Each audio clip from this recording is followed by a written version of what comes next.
তা হঠাৎ করে সেই নবাবের হলো পেটের মধ্যে শুল যন্ত্রণা। আর যেই না যন্ত্রণা শুরু হলো, বহু বদ্ধ কবিরাজ দেখিয়েও নবাবের সেই শুল যন্ত্রণা ভালো হয় না। তাই একদিন রেগে গিয়ে মন্ত্রীকে ডেকে বলছে, হ্যাঁ, আমি হচ্ছে এই সারা বাংলার নবাব, আর তুমি মন্ত্রী হয়ে এমন একজন চিকিৎসক আনতে পারছো না যে আমার এই রোগটা ভালো করতে পারে। তাই মন্ত্রী বলছেন, এমন চিকিৎসকের খবর পেয়েছি, কিন্তু সমস্যা একটা আছে। কি সমস্যা? না সেই চিকিৎসক সেই কবিরাজ বাড়ি গিয়ে চিকিৎসা করে না, তার কাছে গিয়ে চিকিৎসা করাতে হয়। ঠিক আছে, আমি যাব। আরো একটি সমস্যা আছে নবাব। কি বলো? না সেই কবিরাজ কোনো বড় লোকের চিকিৎসা করে না, সে গরিব দুঃখীদের সেবা করে। আপনাকে যদি তার কাছে যেতে হয় তাহলে আপনাকে ছদ্মবেশে যেতে হবে। নবাব বললেন, ঠিক আছে, আমি ছদ্মবেশেই যাব। তাই একটি ফকিরের বেশ ধারণ করলেন, ছেঁড়া আলখাল্লাকে পরে ফকিরের বেশ ধারণ করে চললেন সেই কোথায়? না শিখণ্ড গ্রামে, সেই মুকুন্দ কবিরাজের কাছে। যেই না গিয়ে দাঁড়িয়েছে, সেই গ্রামে গিয়ে একজনকে ডেকে বলছে, ও ভাই, শোনো শোনো, এটা কি শিখণ্ড গ্রাম? বলছে, হ্যাঁ, এটা শিখণ্ড গ্রাম। তা বলতে পারো ভাই, এখানে মুকুন্দ কবিরাজের বাড়ি কোনটা? মুকুন্দ কবিরাজের বাড়ি যাবেন, ওই যে হরিনাম সংকীর্তন হচ্ছে, ওটাই হচ্ছে মুকুন্দ কবিরাজের বাড়ি। বাহ বাহ বাহ, খুব ভালো। তাই নবাব ধীরে ধীরে সে ফকিরের বেশ ধারণ করে মুকুন্দ কবিরাজের বাড়িতে প্রবেশ করেছে। গিয়ে দেখছে কি না, বহু মানুষ লাইন দিয়ে দাঁড়িয়ে আছে চিকিৎসা করাবে বলে। আর মুকুন্দ কবিরাজ তিনি গানে গেয়ে তখন গোপীনাথের পুজো করছে। কেমন ভাবে? নো আমারে মন মন্দিরে মদন মোহন দাঁড়াবে নাকি গো আসিয়া? আমার মন মন্দিরে মদন মোহন দাঁড়াবে নাকি গো আসিয়া? আমার মন মন্দিরে মদন মোহন দাঁড়াবে নাকি গো আসিয়া? ওই আমার মন মন্দিরে মদন মোহন দাঁড়াবে নাকি গো আসিয়া? আমার মন মন্দিরে মদন মোহন দাঁড়াবে নাকি গো আসিয়া? আমি তব নামে লয়ে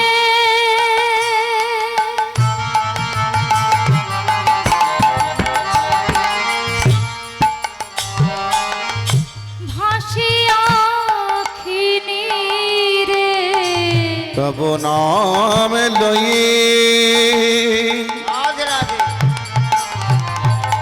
ভাসিয়া খিনি রে, আমি কাঁদি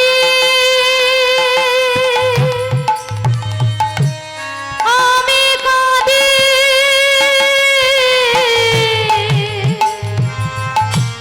ওরা কেউ জানে না। আমি কাঁদি আমি কাঁদি ওরা কেউ জানে না। ওই আমার মন মন্দিরে মদন মোহন দাঁড়াবে নাকি গো আসিয়া? আমার মন মন্দিরে মদন মোহন দাঁড়াবে নাকি গো আসিয়া? আমার মন মন্দিরে মদন মোহন দাঁড়াবে নাকি গো আসিয়া? তো যেই না পুজো শেষ হয়েছে, মুকুন্দ কবিরাজ বাইরে এসে বলছে, আমার নিয়ম তো তোমরা সবাই জানো, যারা চিকিৎসা করাবে বলে এসেছো বিনা পয়সায় তারা সামনে দাঁড়াও। আর যারা পয়সা দেবে ভেবেছো তারা পিছনে দাঁড়াও। এমন কবিরাজ এখন আছে নাকি গো মায়েরা? হ্যাঁ, কি বলছে? যারা বিনা পয়সায় চিকিৎসা করাবে তাদেরকে চিকিৎসা আগে করবে। এমন ডাক্তার পাবেন এখন? আগে 500 টাকা ফি দিতে হবে, তারপর লাইনে পর দাঁড়িয়ে থাকুন, সকাল 8টায় গিয়ে 4টের সময় দেখানো হবে, তাই না? কিন্তু মুকুন্দ কবিরাজ কি বলছেন? যারা বিনা পয়সায় চিকিৎসা করবে তারা সামনে দাঁড়াও, আর যারা পয়সা দেবে তারা পিছনে দাঁড়াও, তাদের শেষে দেখব। তাই সবার আগে দাঁড়িয়ে আছে ছেড়াল খাল্লা পরে নবাব। তাই নবাব বলছে, কবিরাজ আমি তো ফকির, আমার এখানে চিকিৎসা হবে তো? মুকুন্দ কবিরাজ বললেন, আমার এখানে জাতির কোনো ব্যাপার নেই, আমি সবার চিকিৎসা করি, তাই তোমারও চিকিৎসা হবে, বলো তোমার কি হয়েছে? ফকির বলছে, কবিরাজ বহুদিন ধরে আমার পেটের মধ্যে একটা শুল যন্ত্রণা হচ্ছে, অনেক বৈদ্য কবিরাজ দেখিয়েছি, কেউ আমার এই যন্ত্রণা ভালো করতে পারেনি, তাই তো আপনার কাছে এসেছি। বা বাবা, খুব ভালো করেছো। তাহলে শোনো, ওই যে আমার মাটির বারান্দা রয়েছে, ওই বারান্দায় গিয়ে জামাটা খুলে শুয়ে পড়ো। নবাব মনে মনে চিন্তা করছে, আমি সারা বাংলার নবাব, আমি কিনা জামা খুলে শোবো মাটিতে? তাই মনে মনে ভাবছে, না আমি তো এখন ছদ্মবেশে এসেছি, তাই যাই বলছে তাই করি, তবে যদি আমার রোগ যদি না সারে পরে ওই কবিরাজকে আমি দেখে নেব। তাই এই বলে জামা খুলে যেই না মাটিতে শুয়েছে, শুতে না শুতেই অর্ধেক ব্যথা কম হয়ে গেছে। এ কি গো কবিরাজ, তোমার ওই মাটির বারান্দায় কোনো ঔষধ দেওয়া আছে নাকি গো? মুকুন্দ কবিরাজ একটু মুচকি হেসে মনে মনে বলছে, ঔষধ তো আছে, কত সাধুগুরু বৈষ্ণবের চরণ ধুলি ওই মাটিতে পড়ে আছে, সাধুগুরুর চরণ ধুলি, বৈষ্ণবের চরণ ধুলি যদি গায়ে অঙ্গে লাগে, কোনো কি ব্যথা থাকে গো? সব রোগ জ্বালা যে দূর হয়ে যায়। তাই একটু ঘুরিয়ে বলছে, শোনো শোনো, বহু মানুষ চিকিৎসা করি, অনেক মানুষকে ঔষধ দিত, তাই ঔষধ পড়েও যায় মাটিতে, সেটাই হয়তো তোমার কাজ করেছে। তাই এসো, এবার তোমাকে আসল ঔষধ দিই। ওই দেখি মুখ খোলো, যেই না মুখ খুলেছে ঔষধ দিয়েছে, ঔষধ পেটে যেতেই সঙ্গে সঙ্গে পেটের ব্যথা নির্মূল হয়ে গেছে। চমকে উঠেছে নবাব, মনে মনে ভাবছে, এত বড় কবিরাজ, হ্যাঁ, ওষুধ পেটে যেতেই আমার রোগ ভালো হয়ে গেল। তাই বলছে, ও কবিরাজ, তোমার তো আর এখানে থাকা চলবে না, শোনো, কাল সকাল হলেই তুমি আমার সঙ্গে যাবে রাজধানী। মুকুন্দ কবিরাজ বলছো, ও বাবা, তুমি নিজে একটা ফকির, আর তোমার সঙ্গে যাবো কিনা আমি রাজধানী? হ্যাঁ, নবাব মনে মনে চিন্তা করছে, রোগ যখন সেরে গেল তখন আর পরিচয় গোপন করে লাভ নেই। তাই বলছে, ফকির আমি নই কবিরাজ, আমি হচ্ছে সারা বাংলার নবাব, নবাব হোসেন শাহ। দেখো দেখো, এই দেখো আমার নবাবী পরিচয়। নবাব, আপনি এসেছেন আমার কাছে? আপনি তো আমাকে ডেকে পাঠালেই পারতেন, আমি আপনার কাছে যেতাম। না না না কবিরাজ, আমি শুনেছি তুমি নাকি গরিব দুঃখীদের ছাড়া কারো চিকিৎসা করো না, তুমি নাকি বড় লোকের চিকিৎসা করতে চাও না, কিন্তু আমি রোগের জন্য তোমার কাছে ছদ্মবেশে এসেছি। তাই শোনো কবিরাজ, তুমি এত বড় কবিরাজ হয়ে এই গ্রামে তোমার পড়ে থাকা চলবে না, তুমি আমার সঙ্গে যাবে রাজধানী। বিপদে পড়ল মুকুন্দ কবিরাজ, তিনি মনে মনে চিন্তা করছে, আমি যদি এখন এখান থেকে চলে যাই, আমার গোপীনাথের পুজো কে করবে? এই গরিব দুঃখীদের সেবা কে করবে? তাই ধ্যানের মধ্যে বসলেন, আর ধ্যানের মধ্যে মহাপ্রভুকে স্মরণ করলেন, আর মহাপ্রভু আমার ধ্যানের মধ্যে বললেন, জীব নিত্য কৃষ্ণ দাস তাহা ভুলে গেলা, তাহা ভুলে গেলা, তুমি মায়ারূপী পিশাচি গলেতে বাঁধিল, গলেতে বাঁধিল। জীব নিত্য কৃষ্ণ দাস মুকুন্দ, সে সিংহাসনের রাজাই হোক বা পথের ভিখারি হোক, তুমি কৃষ্ণ দাস জ্ঞানে তার সেবা করবে, আর কৃষ্ণের ইচ্ছা হলে তুমি আবার তোমার নিজের গ্রামে ফিরে আসবে। তাই মুকুন্দ কবিরাজ চলে গেলেন নবাবের সঙ্গে। যাচ্ছেন কিসে গো? কিসে করে যাচ্ছেন? 500 বছর আগে কি যানবাহন ছিল? ছিল না।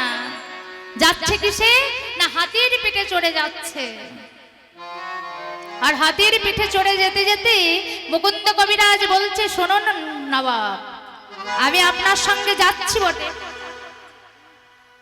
আমি আপনার সঙ্গে যাচ্ছি বটে, কিন্তু আমার দুটি শর্ত আছে।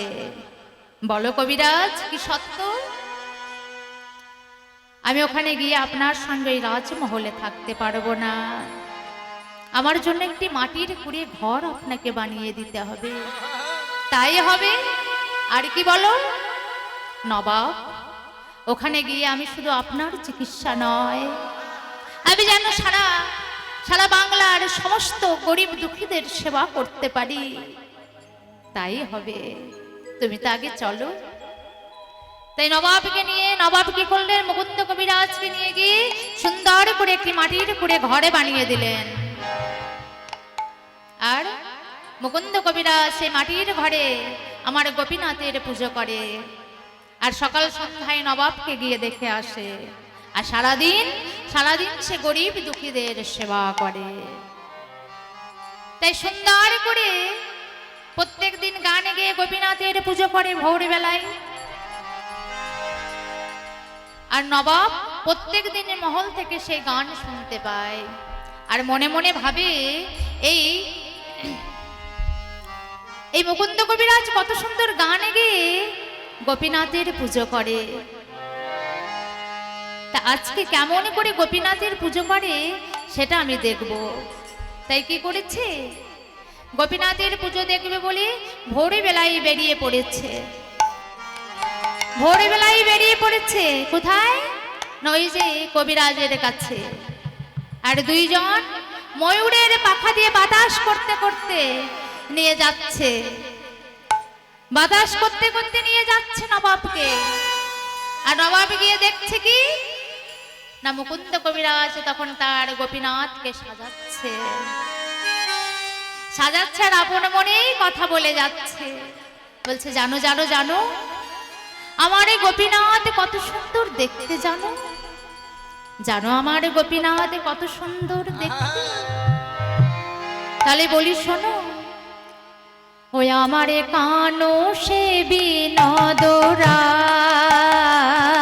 আমার কানু সে বিনোদরাই, আমার কানু সে বিনোদরা, কানো সে বিনোদরা, আমার কানু সে বিনোদরাই, আমার কানু সে বিনোদরা, বিনোদ চিকুরে বিনোদ বরিহা, বিনোদ চিকুরে বিনোদ বরিহা, বিনোদ চিকুরে বিনোদ বরিহা, বিনোদ চিকুরে বিনোদ বরিহা, উড়িছে বিনোদ বা, আমার কানু সে বিনোদরা, আমার কানু সে বিনোদরাই। কি বলছে? আমার কানো সে বিনোদ রায়, বিনোদ চিকুরে বিনোদ বরিহা, উড়িছে বিনোদ বাই। বিনোদ মানে কি গো মায়েরা?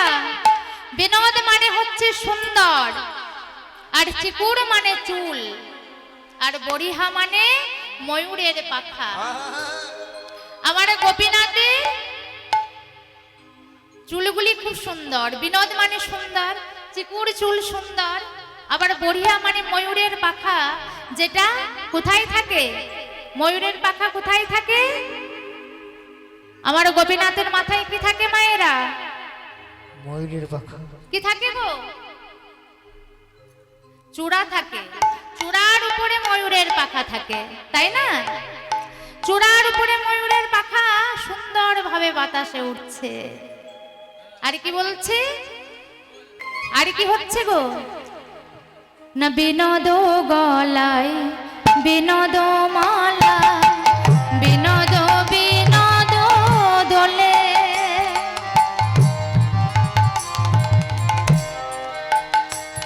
আরে বিনোদ মালা, এ বিনোদ মালা, বিনোদ বিনোদ গলে। বিনোদ গলায় বিনোদ মালা, বিনোদ বিনোদ দোলে। আমার গোপীনাথের গলায় মালা থাকে, সুন্দর মালা, আর সেই সুন্দর মালা সুন্দর ভাবে দোলে। এইভাবে আমার গোপীনাথের গানে গেয়ে যাচ্ছে। আর এদিকে পিছনে নবাব এসে দাঁড়িয়ে আছে।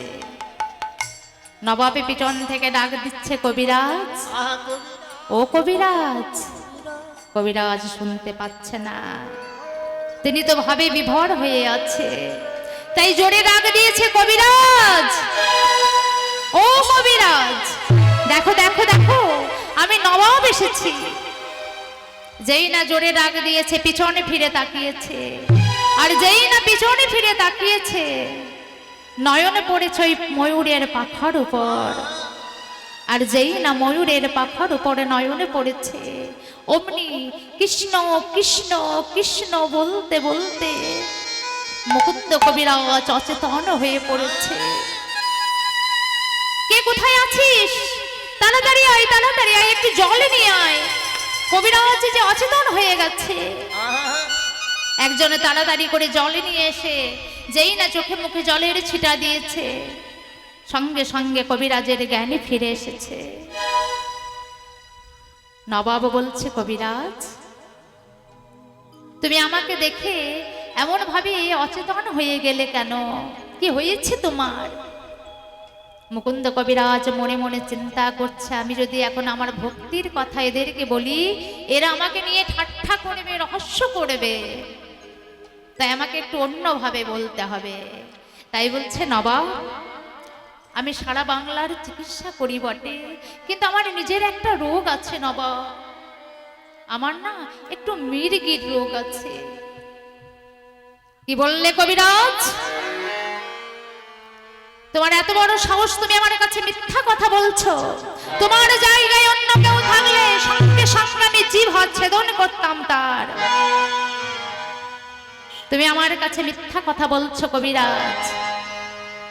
তোমার যদি মির্গি রোগ থাকে, তাহলে তোমার মুখে কৃষ্ণ নাম এলো কেন? অচেতন হওয়ার আগে নয়নে জল এলো কেন? শোনো কবিরাজ, তোমার ওই গানের কথার মানেগুলি আমি বুঝি। তুমি যে বলছিলে, বিনোদ চিকুরে বিনোদ বড়িয়া উড়িছে বিনোদ বাই। বিনোদ মানে সুন্দর, চিকুর মানে চুল, আর বড়িয়া মানে ময়ূরের পাখা। তোমার গোপীনাথের মাথায় ময়ূরের পাখা থাকে। আর এই যে আমাকে পাখা দিয়ে বাতাস করতে করতে এনেছে, তুমি আমার দিকে তাকাতে গিয়ে ওই ময়ূরের পাখার উপর দর্শন করেছো। আর যতগুলি তুমি কৃষ্ণ ময়ূরের পাখা দর্শনে করেছো, ততগুলি তুমি কৃষ্ণ বদন দর্শনে করেছো। তাই তুমি অচেতন হয়ে গেছো। একে নবাব, আপনি তো আমার মনের কথা সব বলে দিলেন। এ যে আমার অন্তরের কথা, এ যে আমার ভক্তির কথা, আপনি কেমন করে তা জানলেন? নবাব বলছে, আমি সারা বাংলার নবাব কবিরাজ। আমি মানুষের মুখ দেখলেই সব বুঝতে পারি। তবে ভুল আমি করেছি, অন্যায় আমি করেছি। তোমার মতন একজন কৃষ্ণ ভক্তকে আমি আমারই কেনা চাকর বানিয়ে রেখেছি। কিন্তু আর নয়, আর আমি তোমায় আটকে রাখবো না।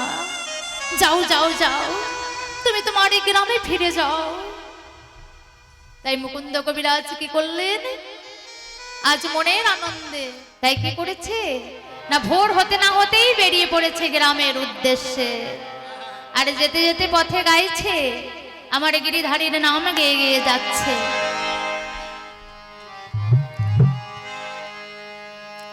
গোয়ারে কত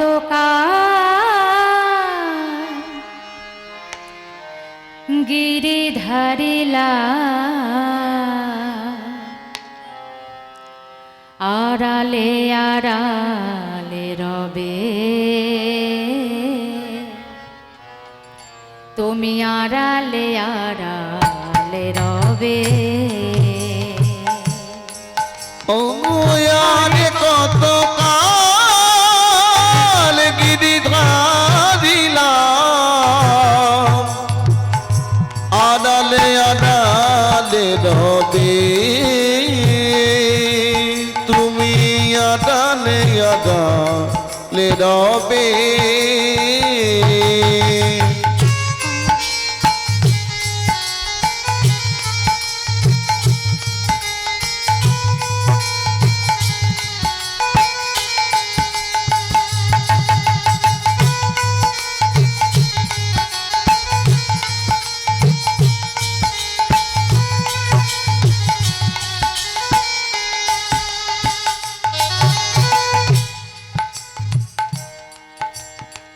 দেখা যদি নাই দেবে ও গো নিরুদয়, তুমি দেখা যদি নাই দেবে ও গো নিরুদয়, দেখা যদি নাই দেবে ও গো নিরুদয়, দেখা যদি নাই দেবে ও গো নিরুদয়, তবে কেন আশা দিয়ে ভরালে হৃদয়, দেখা যদি নাই দেবে ও গো নিরুদয়, তবে কেন আশা দিয়ে ভরালে হৃদয়ে। আকুল আমার মরমের ব্যথা, অঙ্গুলয়ানা পদমের রেখা, আকুল আমার মরমের ব্যথা, অঙ্গুলয়াত্মার পদমের রেখা, দর্শন দেবে বা কবে, আড়ালে আড়ালে রবে, তুমি আড়ালে আড়ালে রবে। আরে কত কাল গিরিধারিলাল, আড়ালে আড়ালে রবে, আড়ালে আড়ালে রবে, আড়ালে আড়ালে রবে, আড়ালে আড়ালে রবে। তাই প্রভুর নাম গাইতে গাইতে মুকুন্দ কবিরাজ নিজের গ্রামে ফিরে এসেছে, আর নিজের বাড়ির দরজায় গিয়ে দরজা ধাক্কা দিয়ে নিজের গিন্নিকে ডাকছে। আর তার স্ত্রী স্বামীর চেনা কণ্ঠস্বর শুনতে পেয়ে এসে দরজা খুলে বলছে, স্বামী তুমি এসেছো?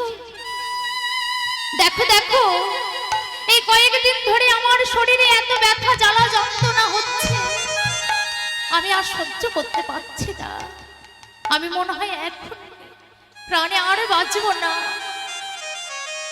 এ কি বলছো তুমি? হ্যাঁ, আমি সারা বাংলার চিকিৎসা করলাম আর তোমার রোগ ভালো করতে পারবো না।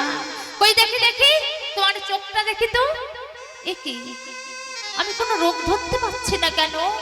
কই দেখি দেখি দেখি তোমার জিভটা দেখি, এ কি আমি যে কোনো রোগ ধরতে পারছি না। এ কি হলো? ছুটতে চলেছি নবদ্বীপ ধাম, নবদ্বীপ ধামে ছুটে গিয়ে মহাপ্রভুর চরণে আছড়ে পড়েছে। এ কি হলো প্রভু? আমি যে সারা বাংলার চিকিৎসা করলাম, শেষে কিনা আমার নিজের স্ত্রীর রোগ আমি ধরতে পারছি না। মহাপ্রভু একটু মৃদু হেসে বলছে, মুকুন্দ, যা ভেবেছি তাই হয়েছে। এতদিনে দেখছি আমার ভক্তের মনে অহংকার হয়েছে, তোমার মনে অহংকার হয়েছে মুকুন্দ। সারা বাংলার চিকিৎসা করেছো বলে তোমার মনে অহংকার জন্ম নিয়েছে। ভগবান আমার সব সহ্য করতে পারে মা, দুটি জিনিস সহ্য করে না, এক হচ্ছে ভক্তের নয়নের জল, আর দুই হচ্ছে অহংকার।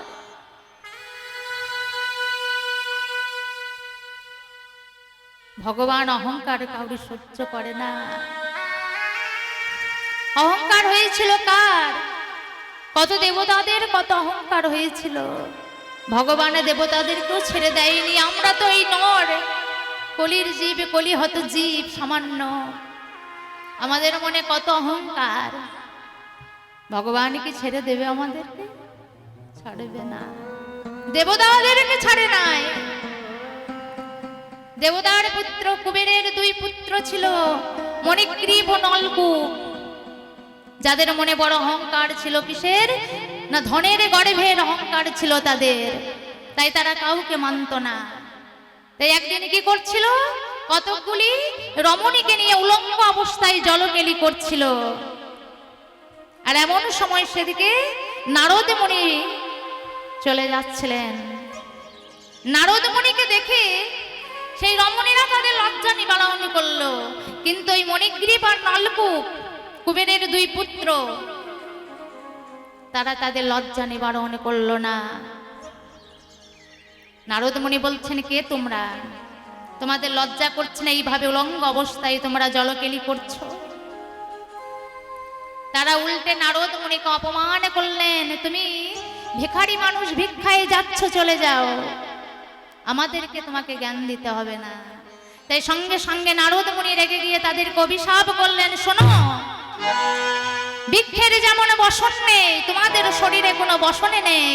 তাই আমি তোমাদের অভিশাপ দিচ্ছি, তোমরা এক্ষুনি বৃক্ষজনি প্রাপ্ত হও।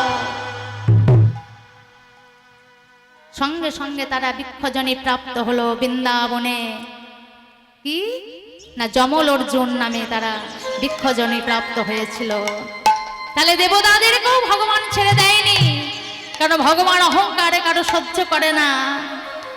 কিন্তু আমার এই পাপী জীব, কলিহত জীব, আমাদের আর কিছু থাকুক না থাকুক মা, অহংকার আমাদের সবার আছে, তাই না?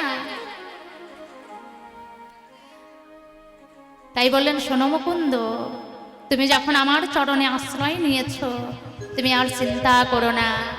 আমি তোমায় আশীর্বাদ করছি, আজকের পর থেকে তোমার আর কোনোদিন মনের মধ্যে অহংকার হবে না। আর শোনো, তোমার স্ত্রীর রোগও ভালো হয়ে যাবে। আমি ঔষধ দেব, তুমি নিয়ে গিয়ে তোমার স্ত্রীকে খাইয়ে দেবে। তাই মহাপ্রভু কি করলেন? তার মুখের চর্বিত পান বের করে দিলেন মুকুন্দের হাতে, বললেন, এই নাও, তোমার স্ত্রীকে গিয়ে খাইয়ে দাও। আর কি করলেন? স্ত্রীকে নিয়ে গিয়ে সঙ্গে সঙ্গে বাড়িতে ফিরে গিয়ে স্ত্রীকে ডেকে বলছে, কই গো গিন্নি, হ্যাঁ এসো এসো, এই দেখো মহাপ্রভু তোমার জন্য ঔষধ পাঠিয়েছে, নাও নাও, হা করো দেখি। যেই না হা করেছি, মুখের মধ্যে দিয়েছে কি না, মহাপ্রভুর সেই মহাপ্রসাদ। আর সেই প্রসাদ পেটে যেতেই তার স্ত্রীর সমস্ত রোগ ভালো হয়ে গেল, শরীরের জ্বালা যন্ত্রণা দূর হয়ে গেল। কিন্তু নতুন একটা উপসর্গ দেখা দিল। কি হলো না, তার স্ত্রী হলো গর্ভবতী। আর সেই গর্ভপূর্ণ হলো কোন দিন? কোন দিন গো না, সরস্বতী পুজোর দিন। মুকুন্দ কবিরাজের বাড়িতে সরস্বতী পুজো হচ্ছে ধুমধাম করে। কত ঢোক ঢাল পিটিয়ে, কত উলুধ্বনি, শঙ্খধ্বনি, কত সাধুগুরু বৈষ্ণব এসেছে, কত জ্ঞানী গুণী পণ্ডিত এসেছে। আর ঠিক এমন সময় কি হলো? ওগো হেন কালে জন্মিল শ্রী রঘুনন্দন, ও হেন কালে জন্মিল শ্রী রঘুনন্দন।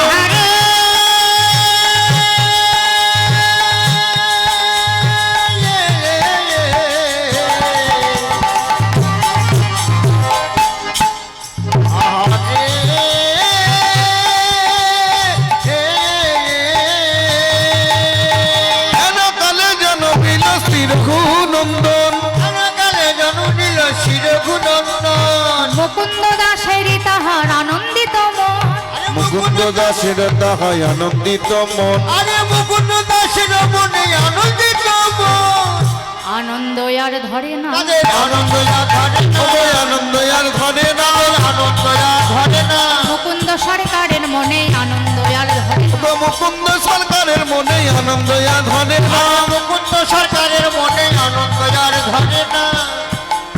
কি হলো না মুকুন্দ সরকারের মনে আর আনন্দ হচ্ছে না। আর এদিকে একজন তাড়াতাড়ি করে সেই ছোট্ট শিশুকে নিয়ে এসে বলছে, কই গো কবিরাজ ঠাকুর, এই দেখো দেখো তোমার কত সুন্দর ফুটফুটে একটা ছেলে হয়েছে দেখো। কি বললে? আমার ছেলে? কই দাও দাও আমার কোলে দাও।